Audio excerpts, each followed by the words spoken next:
This is GabNet, the Great American Broadcast Network, now in its 7th year. Talk like you've never heard it before.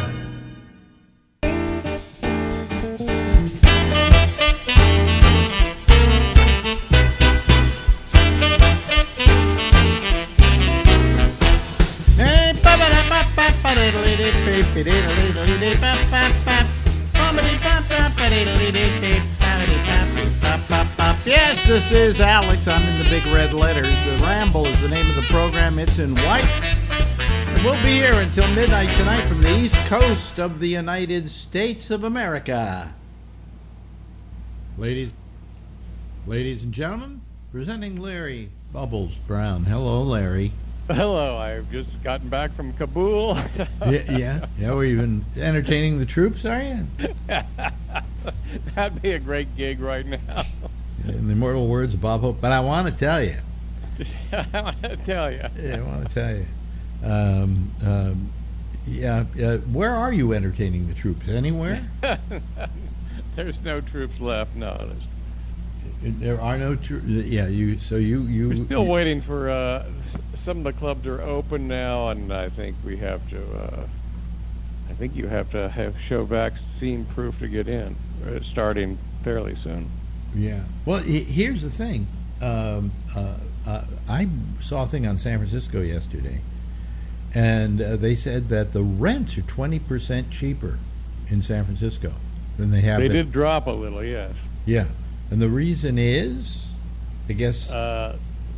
Well, you can work from home, and a lot of people just decided to move out of here, all the tech people. Yeah, they said, I saw the thing, they said some woman decided to work, because she could work from home, she moved to Iowa. Yeah. You know, I mean, people are sometimes moving to the place where they were born, what have you, so, you know. But 20% cheaper, I'm thinking of moving back. What the hell? Yeah, it'd only be $8,000 a month. Yeah, only $8,000 a month. Well, you know, if I took a home, I'd probably go up to like Napa, Mendocino, somewhere like that. Get myself a little place. You know, you could probably get something for a couple of grand a month, tops. You know, maybe. Although Napa is incredibly expensive now. Well, Napa is, but if you go hop further, if you go to like Mendocino, which is that's a nice place. Or some place that's been burned out. I think that's... get a fire sale, of course. And our state is on fire. So see, here's the thing. I think they should let my theory, okay, call it stupid. They should let all the fires burn without putting them out. And eventually the entire state will have burnt down. And then there'll be no more fires, okay? You're free of fires for at least... I'd say 10 years before those trees grow back. And as they start growing back, chop them down. I mean... Yeah, they're blocking the view. They don't have forest fires in Nevada. Come on. Think about it. And there are people living there. They're happy. Boy, I mean, I look at those fires and I go, gee, how much more is there to burn? Yeah, it's horrifying. And they keep naming all these fires, and I can't figure out how they come up with the names on them. Yeah, the Dixie Fire, which I think the town is named Dixie where it started. I think that's how they do it. Is that how they do it? Yeah. Okay. But, I mean, it's just terrible what's happening there. And then what happens once the fires are put out, then come the rains and the mudslides, because there's nothing to hold the rain, the rain back, and it all starts flooding. So I mean, it's one disaster after another in that state. And then let me talk about the biggest disaster. When's your election? The recall is September 14th. September 14th, coming right up on it soon. That is the stupidest thing I've ever heard in my life. Just the whole process of it, That's the initiative process. That's part of the. That's from 100 years. That was the progressive movement. That's from 100 years ago with the where you had the recall. They brought in where you could vote on propositions. So it was meant for propositions more than for people. Yeah, but it gave the people. That's when the railroad apparently ran the state of California. So to get around that, they came up with propositions so the people could vote on things rather than have the railroad. The railroads were the tech people of the day. So Yeah, right. they ran the entire state. So. Right. So now they're applying it to people. Somebody found out you could also recall a governor, right? Well, we called one not that long ago, Gray Davis, and that's how Arnold got in. Right, right. And what happens here, what's stupid about the whole process is you want to recall the governor. Now, I got to tell you, most people hate whoever's in office, okay? So to recall them is not the most difficult thing in the world to do. But it is probably totally unfair because all they're trying to do is do their job, right? Yeah. So far, I think I'm right on this. Then they say, okay, we're going to hold a recall vote. You can either vote to keep the governor or to get rid of him.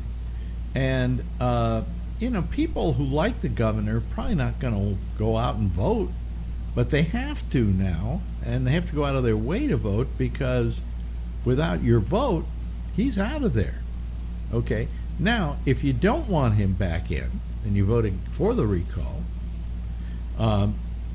there is a list of candidates. In this case, there are, 55? Something like that, and it's like, I could have run for, all you have to do is file a fee. I think it's $250. No, and you get your name on the ballot. It's $2,500, but or you can just get so many people to sign a petition. Then you don't have to pay the money.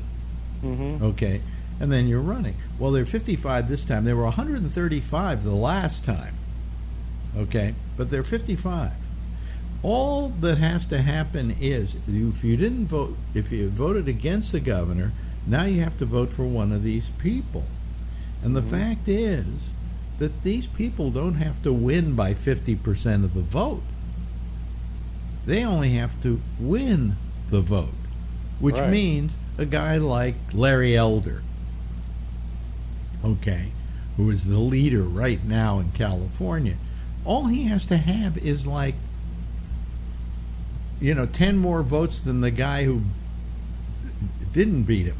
He can win 10% of the vote, or he can win 5% of the vote, because you got 55 people running. Where's he going to place? And so a person with a name like Larry Elder, not much of a name, but a name like Larry Elder, is going to have the advantage, like Schwarzenegger had the advantage, because he was a known quantity. So Schwarzenegger won because everybody knew the name. They knew who he was. Oh, Arnold, I've seen his movies. I like him. Let's vote for him. He also became governor a second time. He did, yeah. And not a particularly good one, but that you don't underestimate the power of celebrity. So. Well, if that's what it takes to win, it takes to win in a recall. In anything else, it takes some kind of political background and history and things you can run on. What's Larry Elder? Except when it came to Trump. Well, what's Larry Elder running on? I guess the state in a state of decay. I think it's all the things he did on his radio show. It's he wants to deport all aliens. He's such if you wind up with him as your governor, I have a bedroom you can stay in here. Okay. California, which I think is one of the more intelligent states, occasionally gets really stupid. And if they elect Larry Elder as their governor, they're acting really stupid. That would be our third. We've had two actors as governor, Reagan and Arnold. Yes, you're right. I didn't think you had two movie actors, but you're right. And we had a movie actor as a senator, George Murphy. Don't remember him. Yeah. I think it was Tom Lehrer who wrote a song called "We Finally Have a Senator Who Can Sing and Dance." George Murphy was a senator from California. I understand where a movie star in California, a movie actor, might run for something because after maybe their movie career is over, they're political, they want to run. They live in California, they have their home in California. Why not do that? I mean, you know who the earliest one I remember? There was an actress. Her name was Helen Gahagan Douglas, who was an actress. My father talked about her because he hated. Did she run against Nixon because he hated Nixon? Well, Nixon called her like a communist or something. He really did a one of the really bad, horrible slur campaigns that one candidate would do to another, and it was against Helen Gahagan Douglas, or Helen Gahagan. In movies, she was known as Helen Gahagan, and she was the star of the movie She, the original one, back in the, I think, early 30s. She was an actress, and she ran for, I think it was senator, against Richard Nixon. And Nixon did a real slur campaign against her, calling her a communist, and she had communist leanings and all of that, and that's how he won.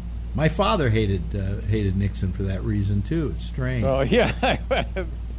He probably would have gotten along with my father. He just detested Nixon. Well, wait a minute. Are you from California? No. No, but, this is back in Ohio, but I remember he talked about Nixon then. I guess Nixon was vice president, I guess, when I was hearing about it. Oh, okay. And so he knew about the whole Helen Gahagan situation. He knew about that. Yeah, he'd heard about that. Yeah. But, it's not unusual for people in California who run for office and be former actors. But I say they should be former actors. I don't think you should trade in your popularity in one medium to become a politician. The only time I've ever seen it work out okay is Al Franken was pretty good. And he went from TV to having a radio show to running for Senate. But I never thought you should turn that into to win something. People who get to know you on the radio, for instance, it's an entirely different person than you are. And to base your desire to vote for them on the fact that you listen to them every day on the radio, terrible, just terrible. The only two things that you can win doing that is become governor of California or be inducted into the Radio Hall of Fame. By now that's a callback joke, by the way. When we were recording this, I just found out that I didn't win because I lost to two people who I was going to lose to anybody. They were the best ones because I never heard of them. You go, what? Why have I? I agree with Sally, Jesse Raphael, who once said to me, "I know who I screwed to get into this business. Who do I screw to get out?"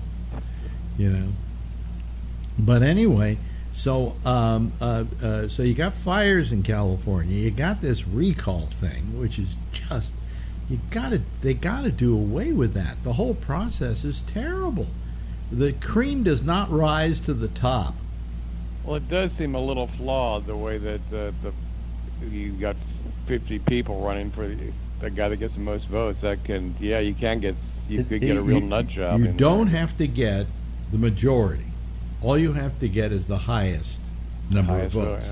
So conceivably, somebody could only have 2% of people voting for them, and they've won.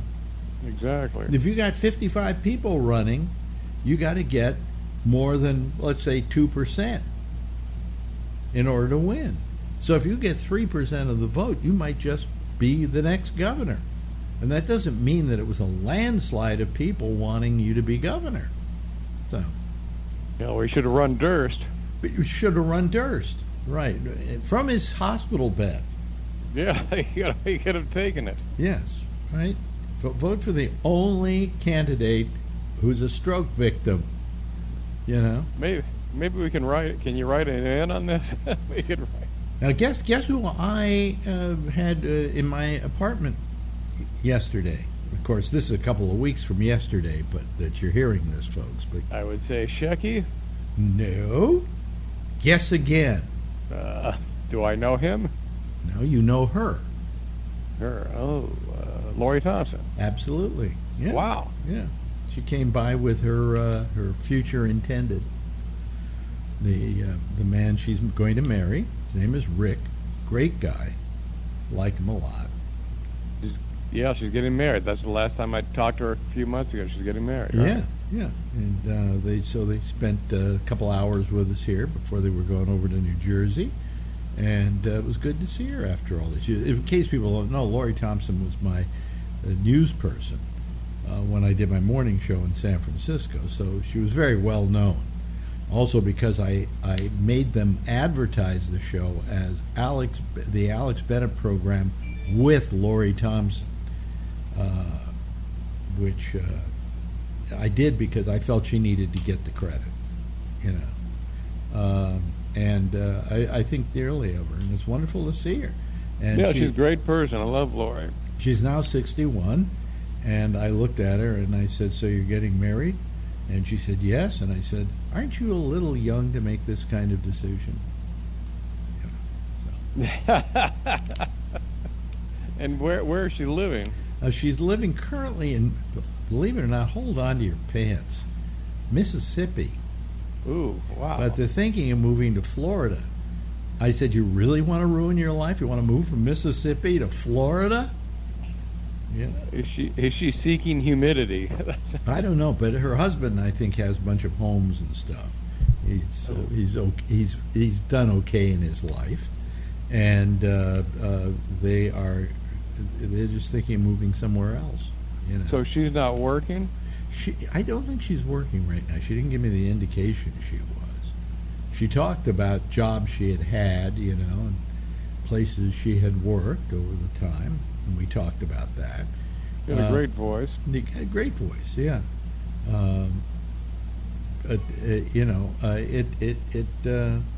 She I think she's kind of not doing much radio, as I am, Well, that's when radio was fun. Someone just sent me a picture of of me at the Punchline when you did. Remember, you did a live morning show there when. Right. Those were great. Yeah, well, what I did was bring back old radio. Is what I did. With a studio audience. That's when radio was fun. Well, she said to me that she never had as much fun in her life, as she did doing that show. And I don't think I've had as much fun in my life as doing that show. And I think if I want to be known for anything, I'm known for a couple of things. I'm known for being in New York and being like the youth guru during the hippie period, and having people on like Abby Hoffman and so on. And then I went to California and I completely rewrote my history, because there I was known as the king of comedy. It's the guy who had the comedians on every morning and did this radio show and was very popular. And I think if I'm prouder of one or the other, I would have to say that San Francisco was the most fun, and the most successful. But somebody said to me, "You always love a place where they accepted you," and I got accepted in San Francisco. Yeah. And in a lot of ways, I often said to people, I went back to San Francisco to get even, because when I was a kid, everybody went, "You're never going to make it. What are you going to show business?" And they always made fun of me, and I was always a kid given a bad time in school. And, because I was just a dweeb, all right?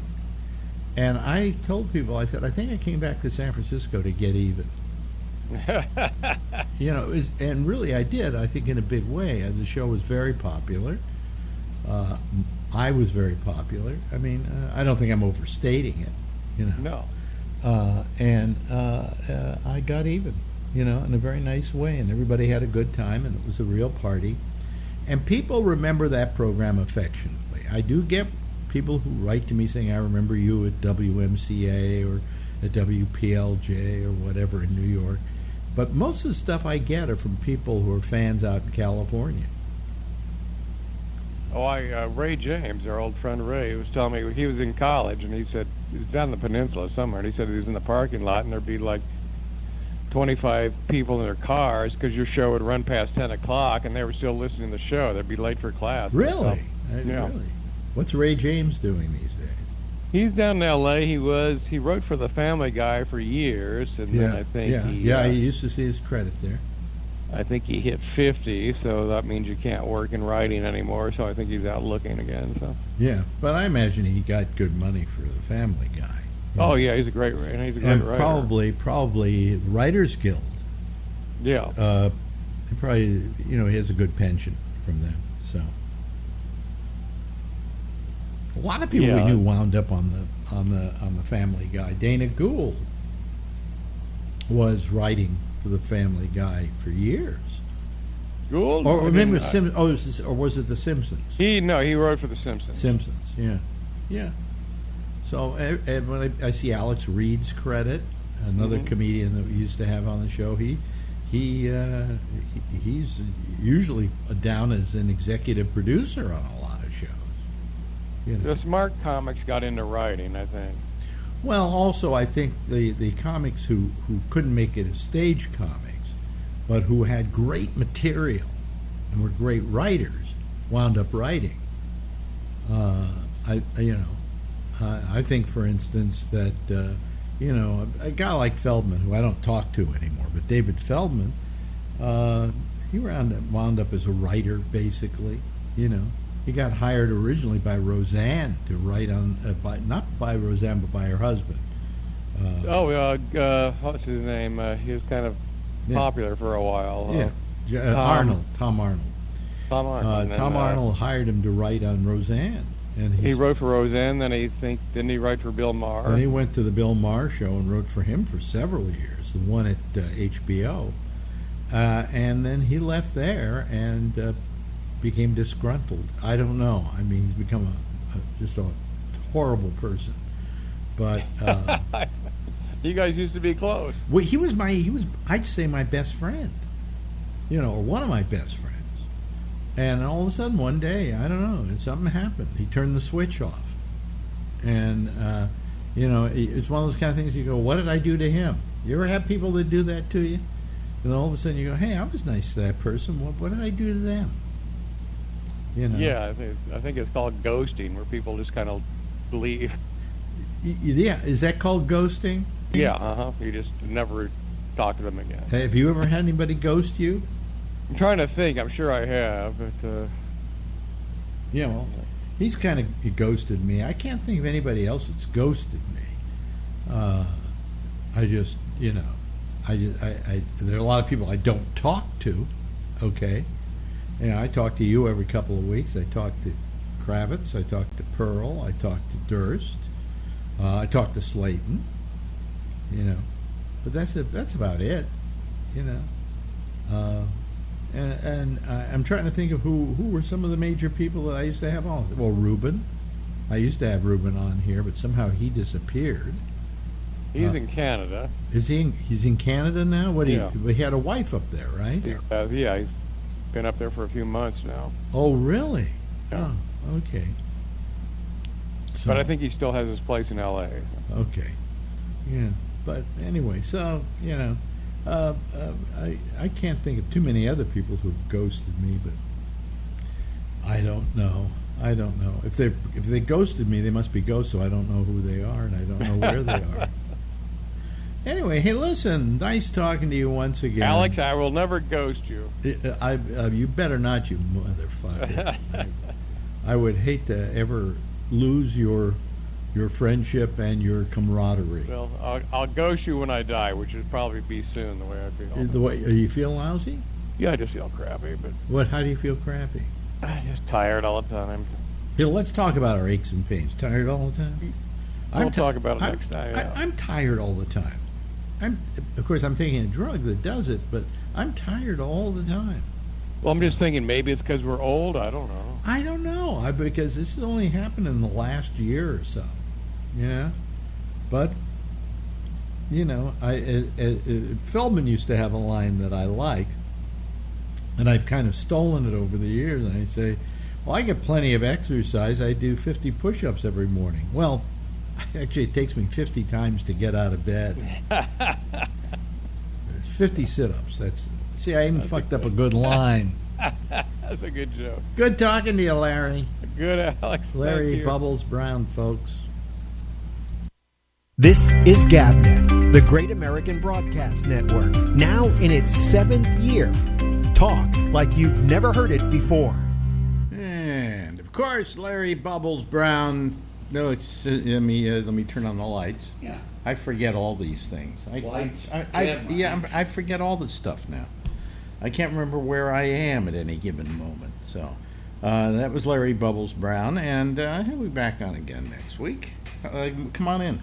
Come on in. I'm rolling in. This is our friend Buddy Love, who's been here visiting us this week. So we've had him come in since What am I- he's got nothing to do but sleep. You know. Sleep? Yeah, you're not in the picture, actually. Okay, well, You got to get in the picture here. there we go. I'll move over. There we go. My hair's perfect now. Are we Thank fine? you. Thank you. Did Beautiful. Yeah, your hair is fine? Okay, you got to move your head in just a little bit more. A little bit more. Yesterday we had it perfect. But- There we go. Perfect. There we What go. you mean? Now you're out of the picture. No, I'm out of the picture. I was just watching tonight. I was watching this show that Jackie Gleason did called "You're in the Picture." You remember it lasted one episode, and the next week he went on the air and he sat there in a chair and said, last week we did a show that was the biggest bomb in the history of television. Well, at least he admitted it. Yeah. But it was called the You're in the Picture. I guess he was not in the picture for long. Yeah, However. you're in the picture. I'm in the picture. Yeah. Good. Anyway, I think I should probably admit all these people here. All these people. 2 people are waiting. Okay, that's it. Hey. Two people. That's it. We got 2 Hey, people. Jeff. There That's he is. it. There we go. 2 people, folks. Hello, 2 people. How are you? Hello, and I'm talking. Yes, we have Jeff, and we have Josh. Hello, Josh. How are you this evening? Good. How are you? Good. I mean, you're the only 2 people calling the program tonight. Shame. We'll see if more people call. It is a shame. It is an absolute shame. Well, it is. I'm sure you'll have weekend. more. Well, we'll see. It's Labor Day Some of weekend. them are. Some of them are just a little slow. That's all. Well, it's also Labor Day weekend. I think Patrick was on. Where's his way. Josh He said calling something from? like It looks like Cincinnati. Where are you exactly again, Josh? that. I live like 25, 30 minutes south of Columbus, Ohio. Yeah. Okay. Okay. So that's Not too far. I- I work in Columbus, so I live close enough to commute, but Bengals fan? not too close. you're a Reds fan, right? Yeah. You say that with a big sign of with the Reds in back of you, and a big Oh, yeah? huge thing covering your chair that says Reds. No, those are the Bengals stripes. Am I correct?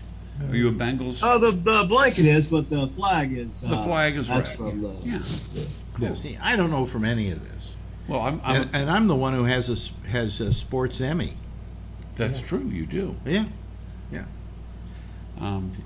I was watching the Giants before I came in for the appearance, and they're ahead. They got a score. Listen, I have to warn you.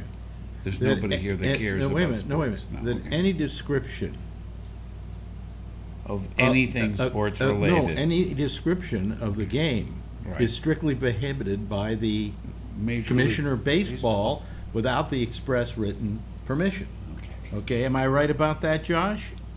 It goes something like that. So Yeah, that's right. technically, I you can't say- report a score? No, you can't. Okay. Well, I take it back. When the I game's don't know over, you can say anything. they won, they lost, whatever. But during the game, But you while can- the game's on, you can't say what's been happening during the game. That's ridiculous. Well, it says, don't you ever listen to the end of the newscast, of the sportscast, where it says no part of this game should be recreated without the express permission of the But I'm not Commissioner of Baseball. recreating, I'm just- Well, you see, what happened was there was a guy named Gordon McClendon, who I worked for, who started the Liberty Broadcasting Network.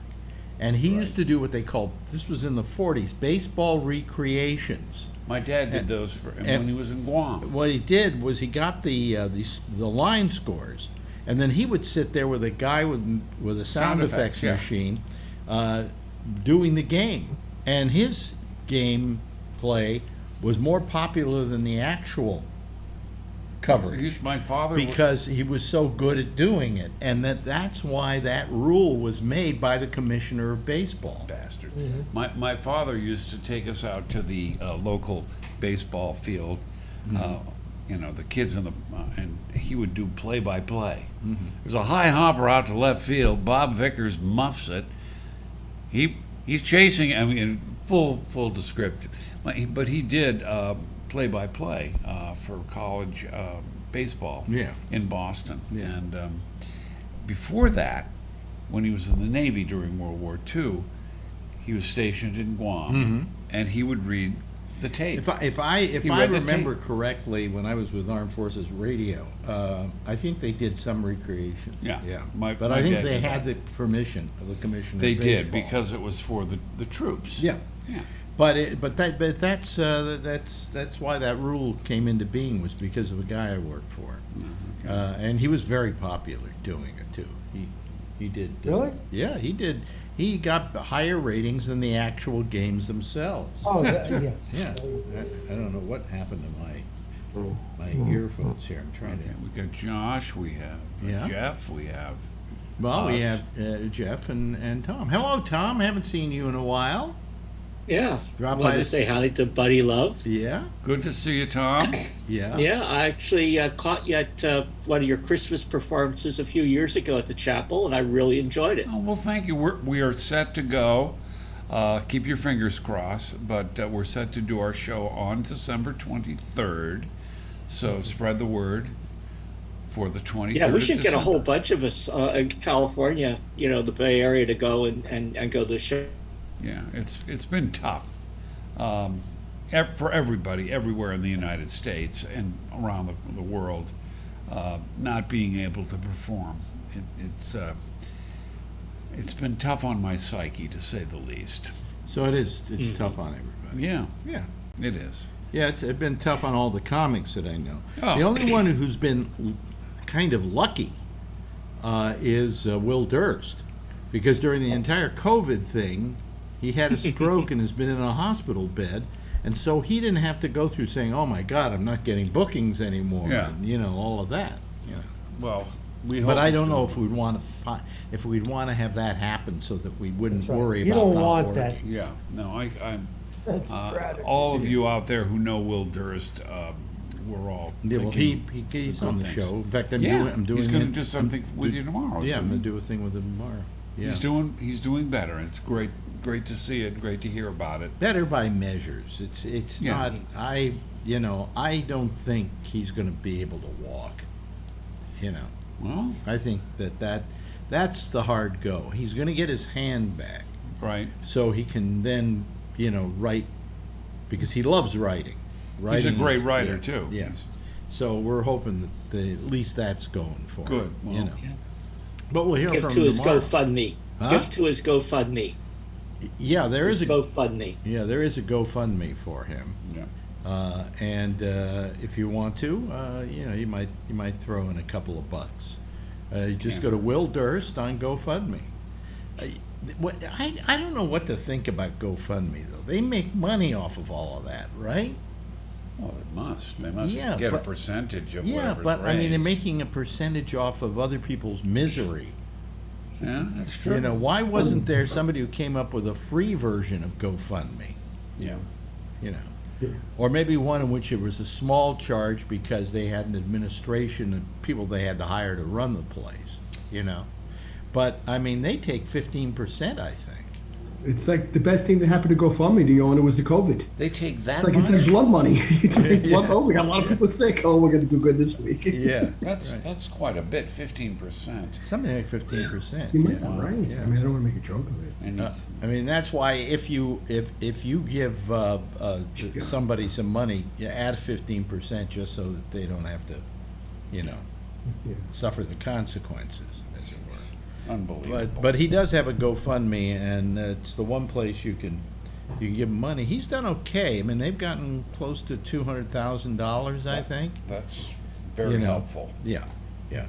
And thanks to a lot of people who listen to this program too, because I promoted it like crazy with Debbie in the beginning, and they got a lot of money at that point. Good. So.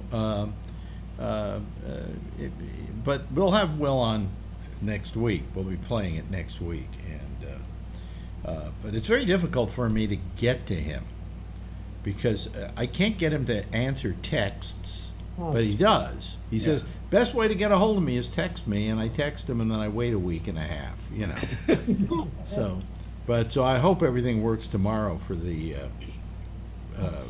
what do you call it, Zoom call. It usually does. Usually he's spot on with that. So. Good. Well, can't see why he wouldn't be. Yeah, but I know all these people who have gotten ill in one way or another, I mean, the healthiest person I know is Jeff, and he had a stroke years ago. He doing good. Oh, yeah. He's doing good, right? Yeah, certain things. Yeah. Certain things are perfect, and certain things are not. What are not perfect, Jeff? What are you gonna do? What's not perfect? I can't read very well. Yeah, you were saying that. Yeah. Yeah. Why? That's strange that that a stroke selectively removes certain abilities. Yeah, certain people have their legs are paralyzed somewhat, or it's a brain problem. Or who knows? It's a variety. There we go. Yeah. But in the case of, for instance, in the case of Will, we can do an interview with him because it didn't affect his speech at all. Right. Okay, but his leg is in trouble, and his hand was in trouble there for a while, but they've got it working again. Well, maybe they can get his leg going. Well, it's been 2 years now. It's. I mean, how long did it take you to get some modicum of whatever back, Jeff? Functionality Yeah. took a full year Okay, but here we are going on. with a therapist Yeah. every day. Yeah. Yeah. But that was a year. We're going on 2 years now. Yeah. And I don't know what the prognosis is on that amount of time. I don't. It's very strange. Strokes are probably the strangest thing that happened. Some people have strokes, and then after a while, they're back to full functionality. My father had a stroke and came back. Yeah. I'd say 98%. He was. Well, fine. thanks for joining us on this happy program where we're talking about strokes. Isn't this fun? Yeah, Different strokes for different folks. Yeah. Well, I had 2 knee replacements. I had to do this. That was a lot of fun. Yeah. Oh, Oh, yeah. gee, are we going to go into this now? Yes, Are we I going to think go into your knee replacements? And I'm wearing hearing aids. We And the got on hearing that aids. We yesterday. got on that last You even night. asked me what I was wearing. Well, let's see here. Well, did you hear I had cancer? Yes, I Okay, did. got you. good. I'm trying to top him. Everybody's got something, right? That's cancer. Cancer schmancer. Cancer top I had left 2 knee. knees. You're killing me. Actually, I had the schmancer. I didn't have the cancer. Yeah. Remember, you got a touch. Remember? Yeah. Alex, Phil got jealous when you got cancer, I think. Remember? He was always crowing about it. Oh yeah, he was always. Yeah, I felt sorry for him. Oh, poor Phil's got cancer, right? And all of a sudden, what he did though, he had his whole prostate cut out. Yeah, you used to be, you were really going on about that. All I got was some, radioactive seeds implanted in me. Yeah. And then the admonition not to let pregnant women sit on my lap. That's a good idea, yeah. Yeah. But I had a glowing personality for a while. Now, I was radioactive, I think, for about 3 months. Yeah, they would Really do the seed- radioactive. work. You could probably put a Geiger counter next to my prostate and it'll click. Yeah. Yeah. That noise. Well, once I went in and I got a what do you call it? A thing for my heart where they were testing my heart, but they were using a nuclear stress test. That's Oh yeah, what stress it was. test. Oh, I've had really? one of those. And They inject. first of all, they injected a adrenaline. thing to give me stress, Right. which was actually what it was a tincture of my wife. And they injected that into your veins. Wow. Oh, and yeah. that created stress. But then I got stressed, and then let me see here. Then they injected nuclear materials into my system, and then they went and put me in a thing and looked at my heart, and then they, after it was all over, I said, "Okay, so are we all through?" He says, "Yeah, just one thing. What? Don't get near any pregnant women for a couple of days, because you're radioactive." Joker. And it's not. I said, "You're kidding, right?" And he said, "No, I'm not kidding. Don't Stay care." away from any fast food. I mean, what are we doing here? What's Yeah. going on? Well, I went to my doctor and said, "You're going to die." I said, "I want a second opinion." He says, "Okay, you're ugly too." Okay. Yeah. Let me see here. So, how you been doing there, Tom? Okay. All right. Well, that's Okay. exciting. What? No, Sounds like fun. no, what have you been doing? Anything interesting or? Well, I do work as a in-home care person. So I've been Yeah. working a lot of hours with one particular person. So that's been keeping me busy, and haven't been I've been trying to be a climate activist, but I've been sort of falling down on the job. I need to get Obviously, because if you looked at the weather, Oh yeah, it's Thanks pretty a- bad. It's thanks all a my, lot. It's all my fault. It's all my fault. yeah, yeah. I should have done more work on climate change. Yeah. Now, is this all global warming that we're seeing the effects of? Yeah, Okay. yeah. Well, I think the best way to excuse me, the best way that Dr. Catherine Hayo describes it is, yes, these storms are happening. They would happen anyway, but what's happening is they're being fueled by climate change, by global warming. So they're making more intense storms. So you're going to be seeing more Category 4 and Category 5 hurricanes coming, and that's just part of the equation, Yeah. And as I said, I like to describe it. I like to describe it as the loaded dice. So if you think of rolling the dice as weather events, Wait a minute. Hold on a second. Ray, we're getting What? some kind of feedback from you. Oh, okay. Yeah. I don't have any noise here. Yeah. Okay. Anyway, go ahead, yeah. Tom. But anyway, just so like weather is rolling the dice, but climate change is actually putting weight on the dice. So those extreme weather events are happening more and more and more. Yeah. So that's what we're looking forward to. What about all these people that say, "Oh, there's no climate change"? That's nothing. There are very few. They're becoming very few in numbers. There are virtually there there are no scientists in the world who come down on the side of no climate change, right? There are a few. They're just all believe it or not. changing their tunes. It's happening, but we can't do anything about it. We might as well give up. Yeah. Oh, that's So a great there's a idea.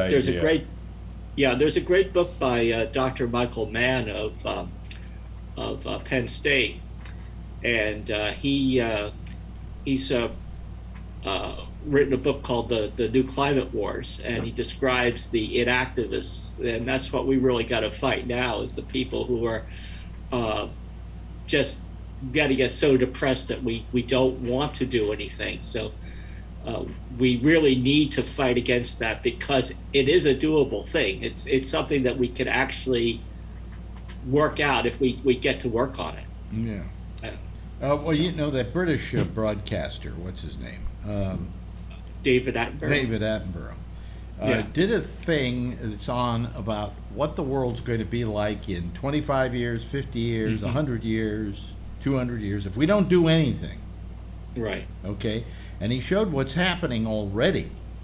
And then he showed what the effects of that could be in time on this show. But then he also said, all of it is reversible. If we just do what we got to do to reverse it. But the question is, are we going to? Do we have the will? Yeah. Yes. Who knows? What were the major So let me changes? let Wait a me. minute, let Jeff speak. Yes, Jeff. Yeah, what are the important changes that he's recommending? What are the changes he recommended? Yeah. I'm trying to. Yeah. I can't remember. That's how much I'm into this. Well, No. I'm going to throw something out. What? Atomic energy.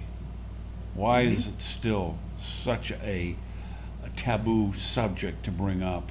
It's really the only way to get us out of this mess. It is. I think I've argued this with you, Tom, on one or more occasions because I'm for nuclear energy. I am too. Yeah. I feel that if it is properly administered and properly handled, now that's a big get. Okay, It's being done. It's being done in certain countries, Israel Yeah. is a perfect example. Well, France, but Germany. that it is a clean China. form of energy. Yeah. If you remember, I have a friend who is a Berkeley High science teacher, Karen Street, and actually brought her on the program because she's among the people that did have changed her mind on nuclear power as a result of climate change. And so there's a whole there's an increasing number of people on the environmental left that are realizing that nuclear power definitely needs to be considered again. Yeah, but there are ways of doing it where it can be safe. Absolutely. Sure. People always point to Chernobyl, for instance, but that was a case of a completely badly designed reactor that had no safety things in It was place. a reactor that's over 50 years old in technology. The new nuclear reactors that are being used, and here's something that I'll throw out because we are having rising tides in Baja, part of the peninsula.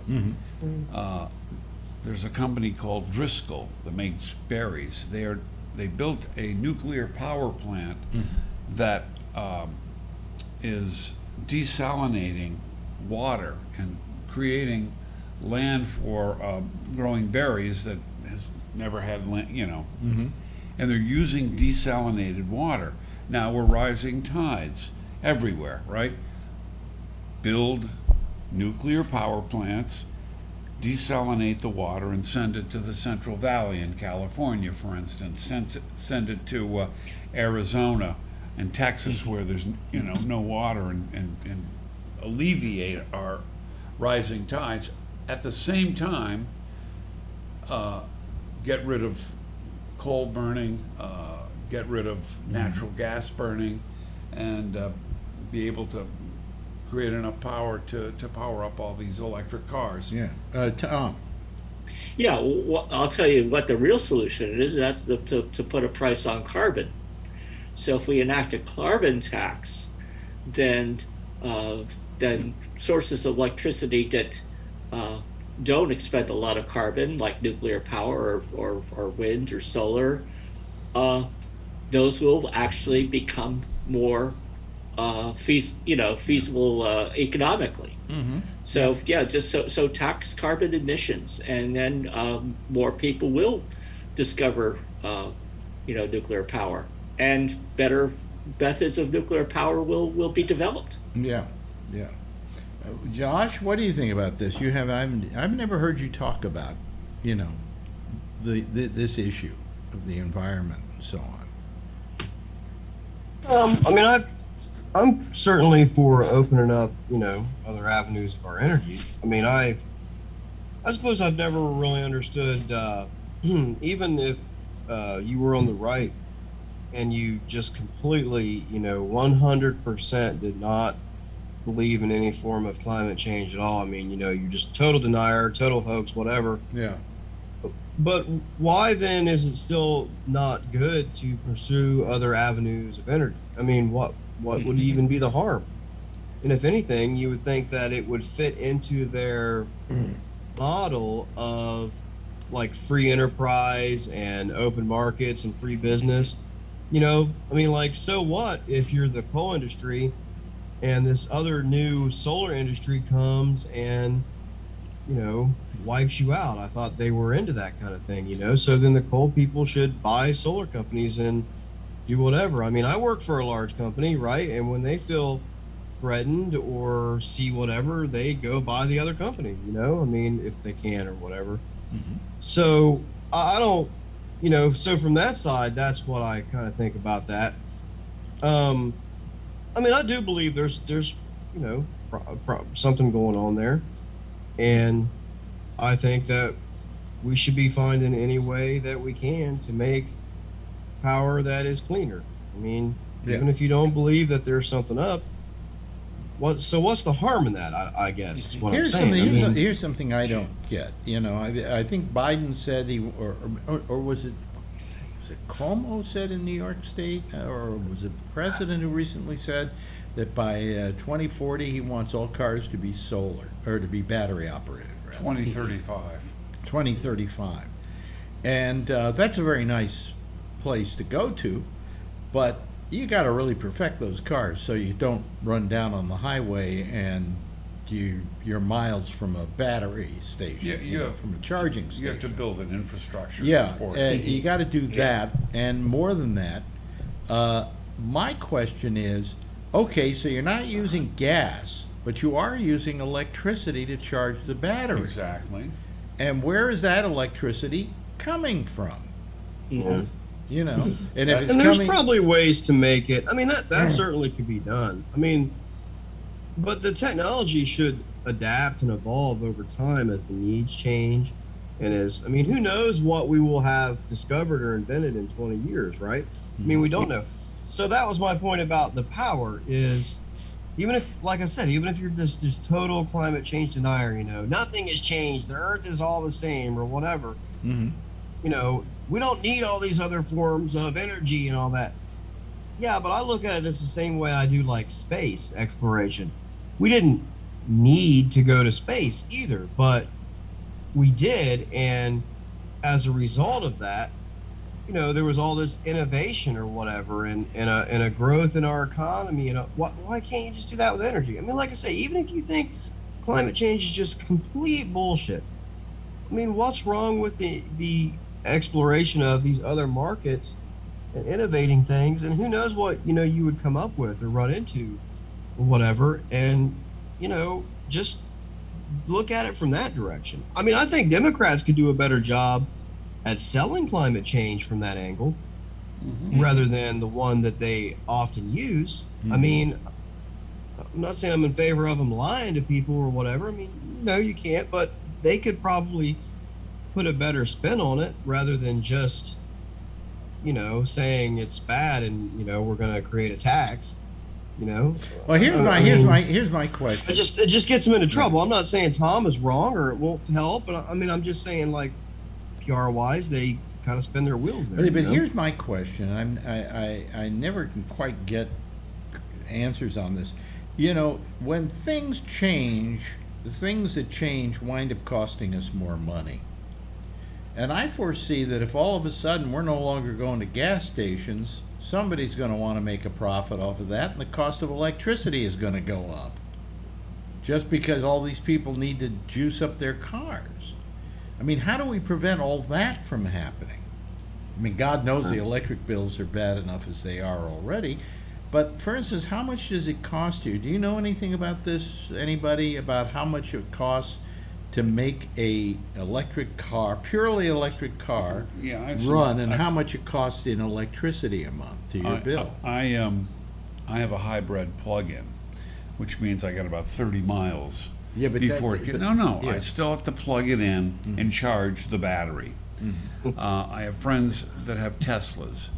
The data that they've come up with is it costs in electricity to go about 15 to 18,000 miles a year, about $1,800 for their Tesla.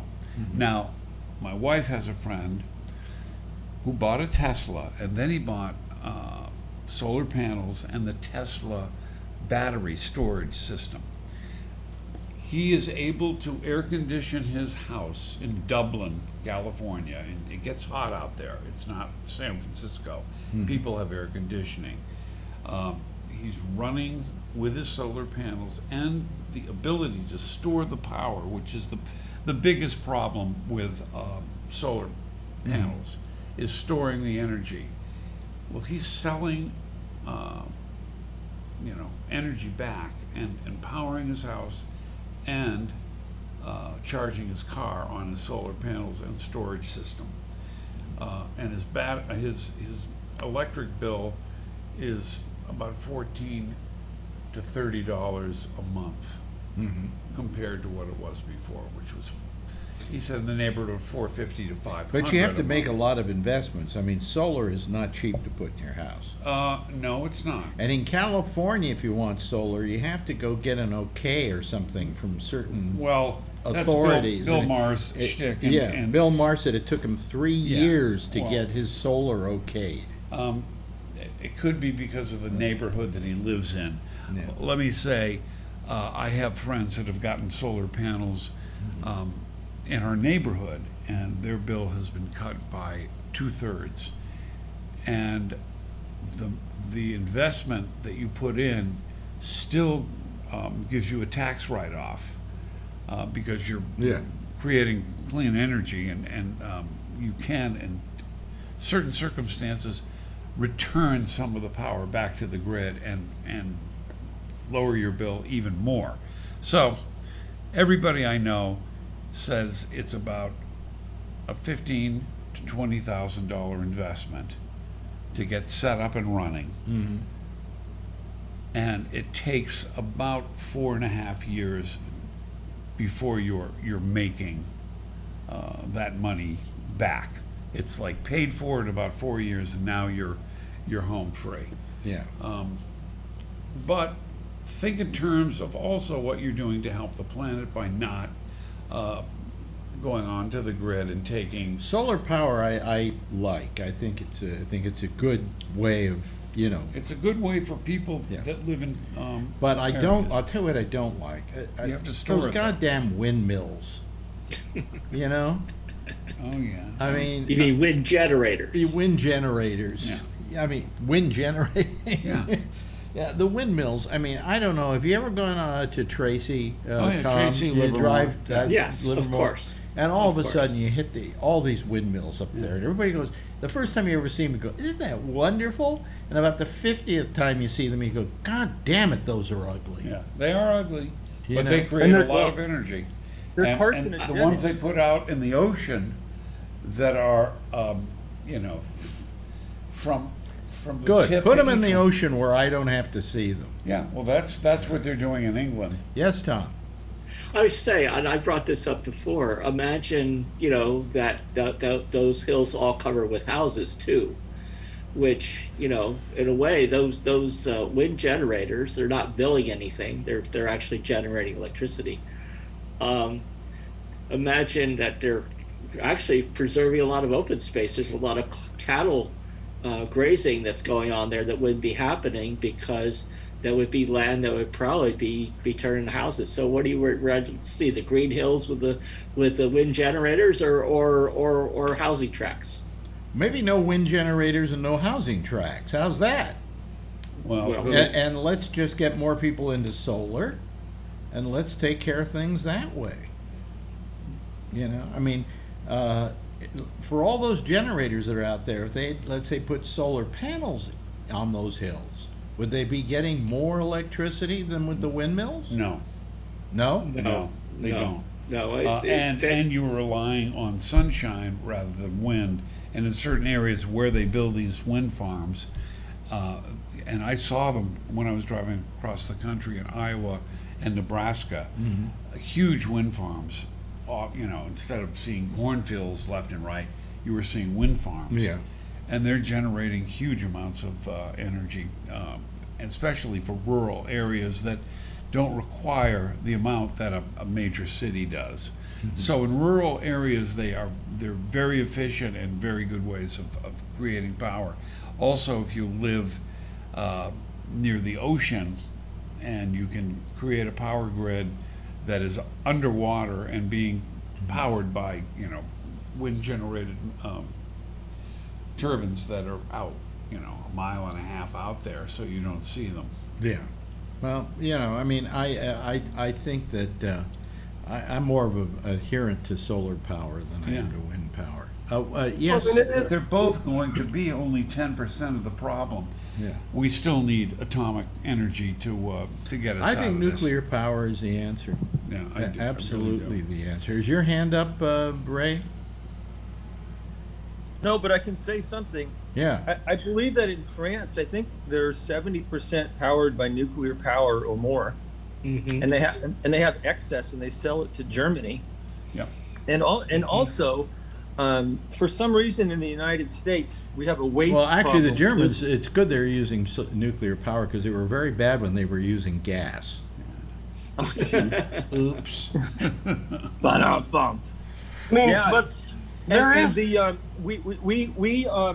we require that we dispose of our spent rods in mountains in Nevada and all, but you can actually reuse They're the spent They're rods. reusing them I think now. they can be reused up to 3 Oh, they times. can now? Yeah. Oh, okay. Oh, they are Okay. reusable. They're reusable up to 3 times now. But Oh, good, And good. then they're pretty Okay. spent that they don't become.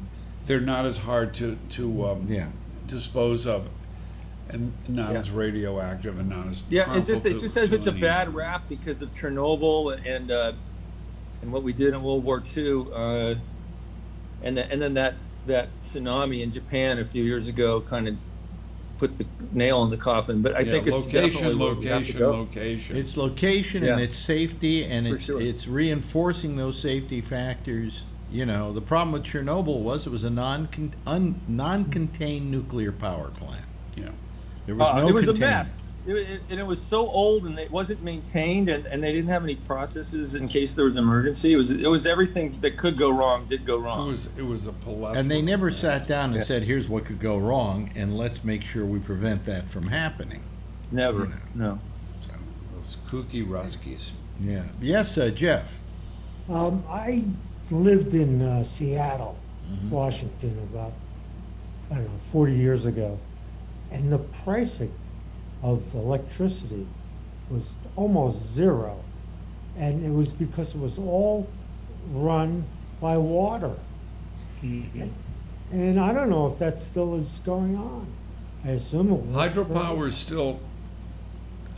Well, you had Boulder Dam, for Yeah. instance, which Yeah. served all of Southern California. The Colorado River is drying up now. Yeah, have you seen pictures of Hoover Dam? Yeah. Or Boulder Dam or whatever it's, It's called. the these Hoover days. Dam. How low the table is Yeah. amazing. Yeah. It's disgusting. And a lot of that is agriculture that's being pulled off in Colorado and in parts of Arizona where there was no agriculture before. Let's suck water off of the Colorado River because it's always going to be filled up by the mountains. Well, no, Well, it's it not. isn't. Yeah. And we've got some serious problems. Yeah. And I'm telling you, desalination is going to be the answer with nuclear power. That's my theory. Friend of mine did a lecture that I listened to about China and what they're doing to alleviate the problems they're having with pollution. Yeah. During the summer, there's a swath across China that's 2,400 miles wide and 800 miles from top to bottom. And within that part of China, take a guess of how many people die from lung-related disease because of the pollution. Yeah. Take a guess. What? 1 year. 1.4 million people a year die from respiratory ailments due to pollution. Yeah. And the Chinese people are now, up in arms, and they have taken offline 4 coal burning plants. They're still importing tons of coal from Australia, but they are putting online in the next 3 years 5 new nuclear power the Chinese plants. can solve almost any problem they have. Yeah, And they can solve it because labor's cheap. there's no Regulations. there's no problem with the government Yeah. hemming and hawing Government- about doing things. Yeah. They just say, do it. Yeah. I mean, at one point, a couple of years ago, they decided they were going to put Wi-Fi in every major and secondary city in China. Free Wi-Fi in those areas. And they were going to do it within 2 years, and within 2 years they did it, Yeah. because the government just said, you're going to do it, you know? Yeah. Well, that you are now speaking on behalf of those who believe in authoritarian governments. Well, I'll tell where you, somebody I'll goes, tell you "This is what we're something. doing. Shut up." Let's be honest, it's much more efficient Well, than what we've got in this country. Nothing gets done here anymore. Well, we're- Nothing. no, that's not Nothing. quite true. Nothing. It's not quite true. No, We're gonna see. in China, they have no Republican. What did Jeff? They have no Republicans. Yeah. You know, the thing is that when I was in China, we had a woman who was a driver who took us around, and the company hired to take us around. And we got to talking with her, and I said, "Is it true here in China you know you can't vote?" And she says, "Oh, you can vote." She says, "But you have to join the Communist Party in order to vote. Only members of the Communist Party are allowed to vote." And I said, "How do you feel about that?" She says, "Well, I've never joined the Communist Party, and quite frankly, I really don't care. As long as I have a good job and I'm eating regularly, and I have a roof over my head, and the government is making sure that the quality of life for all the people in this country is okay," she said, I don't even worry about the politics. Let them play their games. Just give me the goods, you know." Yeah. Well. And really, they have a government that's totalitarian in a lot of ways, but there is the poverty is getting to be less and less in that country because they know what to do about it, you know, they're taking care of it. Yeah. The trade-off that the people have to make is that they don't have the same kind of freedoms. But you know something? Freedom is awfully overrated because, and I'm saying that because what kind of freedom do we really have in this country? What kind of freedom have we ever had in this country? It's an illusion of democracy that we live with here in America. Okay? We've convinced ourselves that we're democratic, but when you get right down to it, in practice, we're not. Okay? Disagree with me. We're a republic based in a democracy with a constitution. Yes, we have lots of personal freedoms. We have freedom of the press that they don't have. Oh, really? China. Oh, really? Yeah. I mean, here we have freedom of the press? Yes. Do we really? Well, if you're going to start As someone jumping who, into the as the someone rabbit who's hole been of involved face- as someone who's been involved in this business of media, I'm here to tell you that freedom is highly overrated and overstated. Well, I respectfully disagree. Because you've got the freedom to say whatever you want to say, unless somebody finds out that, hey, you said it 3 years ago on Twitter, and now you've got to get fired for it. So where's the freedom? That's shame. You know. Yeah, but I mean, look at some of these people whose lives are being ruined today. Listen, we had a conversation about it. Al Franken, for instance, is a perfect example of a guy who made a joke, and he lost all credibility with his party to the point where they forced him out. Yeah, and it's because Democrats eat their own. Yeah, exactly. So I don't disagree with, but there are a lot of freedoms we have that I don't want to give up. Like what? To be able to drive an automobile. Oh, well, no, that's not free. In fact, they will tell you that's not a freedom. It's a privilege. It's a privilege. Yeah. I don't care about owning a gun, so that's not but there are plenty of people out there that do. Mm-hmm. And it'd be interesting to see if a totalitarian... Josh, let me ask Josh. Josh, where am I full of crap on all of this? Well, I mean, that's your interpretation of it or whatever. I mean, I don't really see it that way. I certainly would not choose to live under the Chinese model as opposed to the one that, we live in, really under no circumstances. Now, I'm not gonna make it out as if all Chinese people are just living under this yoke that's, AKA North Korean or whatever. It's not that bad. I mean, they're a somewhat open society and everything. I mean, they just have their. I think the Chinese people, from my understanding, are relatively free, but with limitations.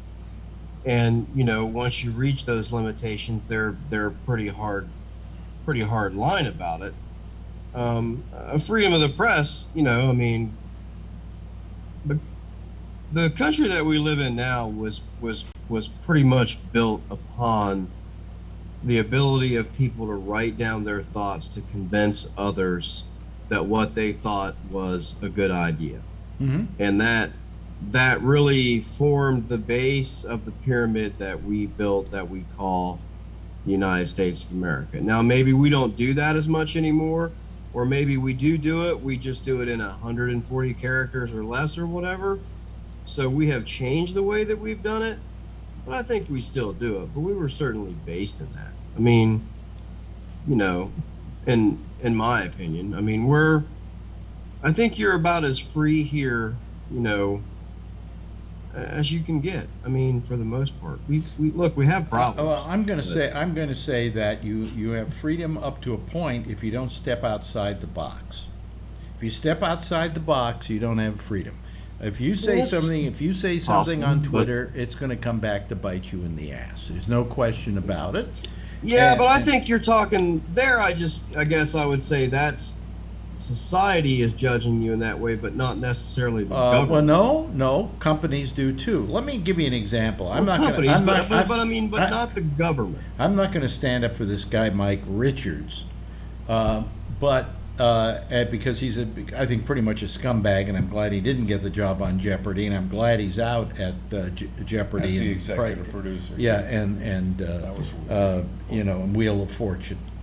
But nevertheless, the reasons he's out is because he wrote something or said something he felt himself and believed that people didn't believe in. So he was literally railroaded, not by anybody else. The company dumped him because the public didn't like what he wrote. Well, isn't that freedom of speech? I mean, I don't agree with what he wrote, and it was very tasteless what he wrote, but nevertheless, freedom is an absolute. It's not a variable. Am I right? I mean, yeah, I think that you're right in that aspect of it, but I guess what I'm saying is he wrote those things, and then, like, your freedom of speech, for example, has the limitation that you say whatever you want, and you're on the radio, and I turn on the radio, and you're saying it, and I think, man, this Alex Bennett guy is, whack job. I don't want to hear this shit. So I turn the channel. But what I'm saying is, I don't say that, and no one from the government shows up and says you must stop saying that. I mean, if society rejects certain things, that's society's prerogative or whatever. But I guess I'm just saying there is no real limitations placed on that by our government the way that, for example, China would. I mean, China is pretty well known for, scrolling through Twitter and saying, "Wow, these people don't like China. They're out." Well, look at Al Franken. He takes a gag photo, which even the woman who was in the photo admits was a gag photo, like he was grabbing her tits. And he really wasn't. And the next thing you know, everybody in Congress is asking him to quit, including people like Chuck Schumer. All these wonderful Democratic icons are suddenly asking her to quit. Cuomo was another case. I mean, Cuomo was never found guilty of anything. We didn't get to that point, okay? And yet, Kirsten Gillibrand, Schumer, the mayor, the governor, the mayor of New York, on and on and on, one Democrat after another, telling him he should resign, forcing him out of office without any kind of trial or any kind of hearing or anything, only innuendo.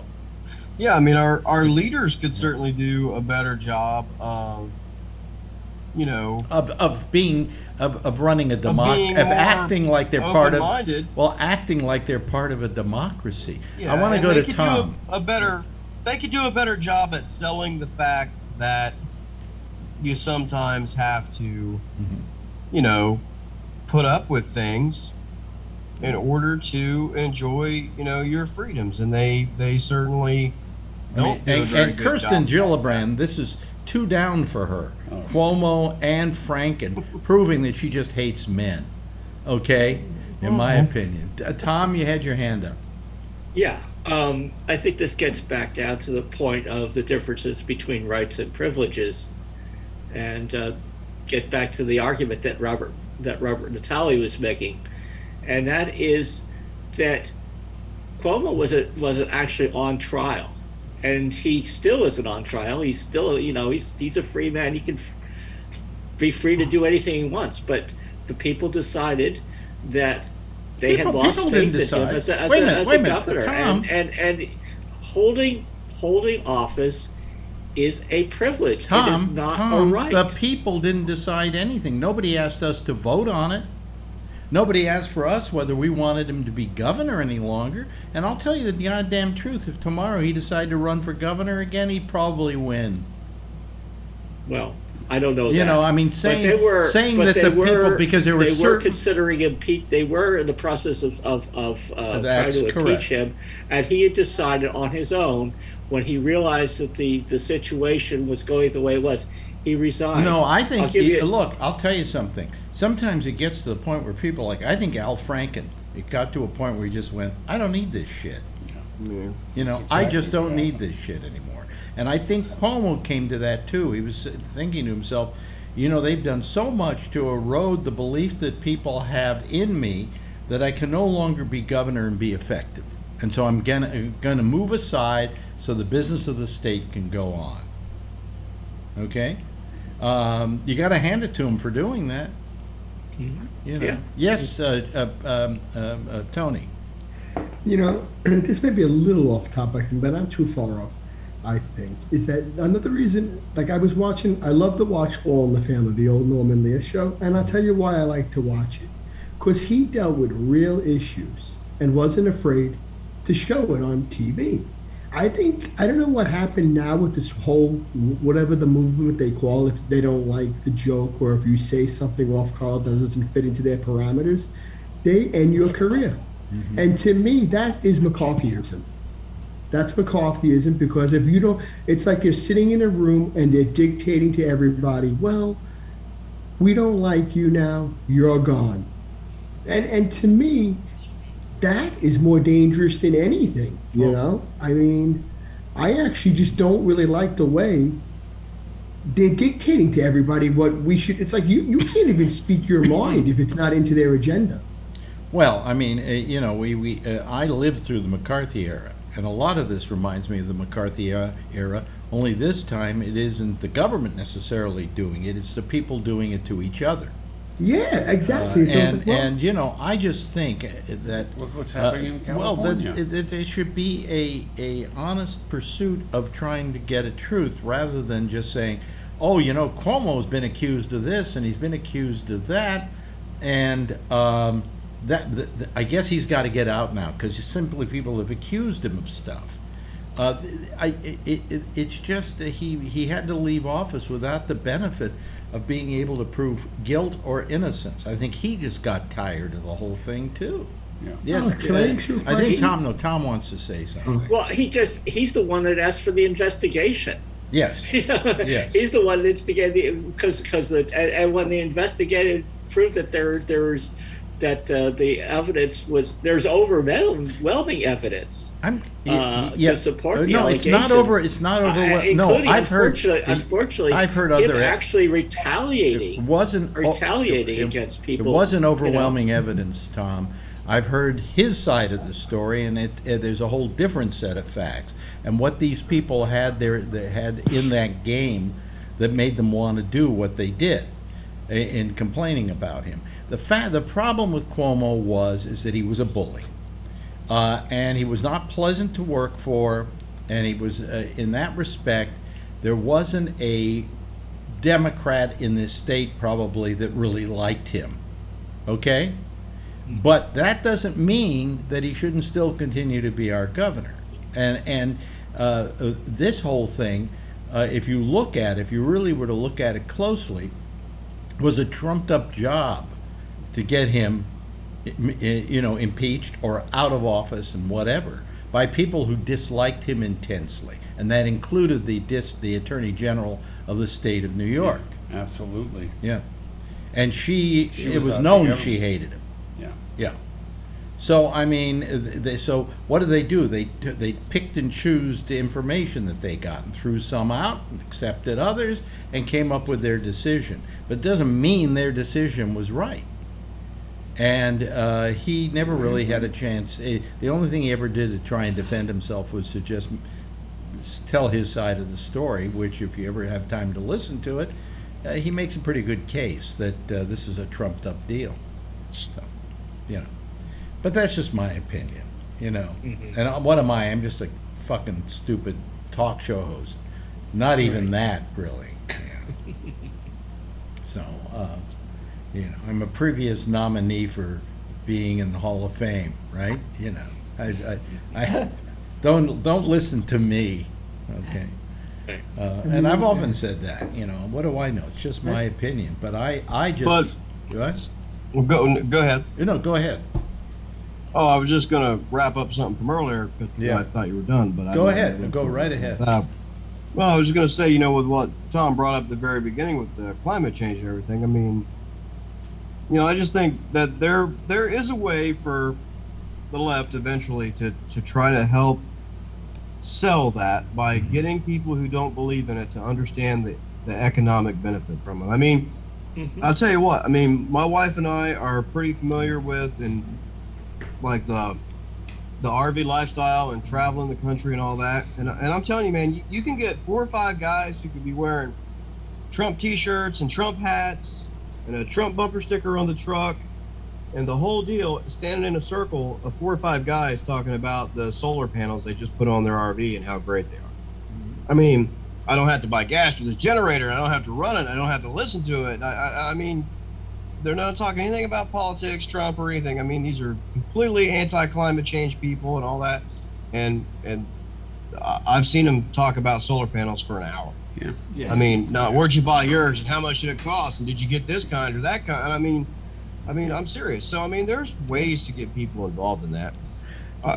They just need to find a way to do a better job of stuff like that. Anyway, it's been an interesting and a very good discussion, and I has. really appreciate it. Before we go, let me mention that Jack is not on again tonight.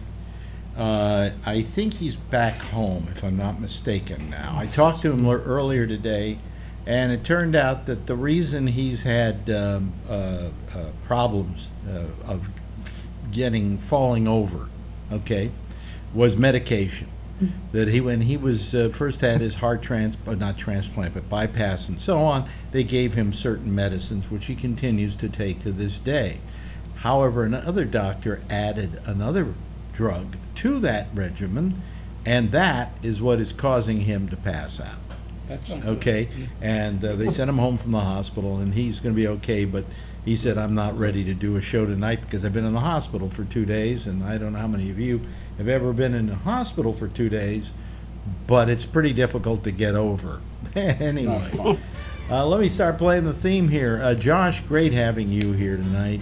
Great having Tom. It's always a bonus when we get you to call. I wish you would do it more often. Tony, thank you. Thanks to Ray and thanks to Jeff.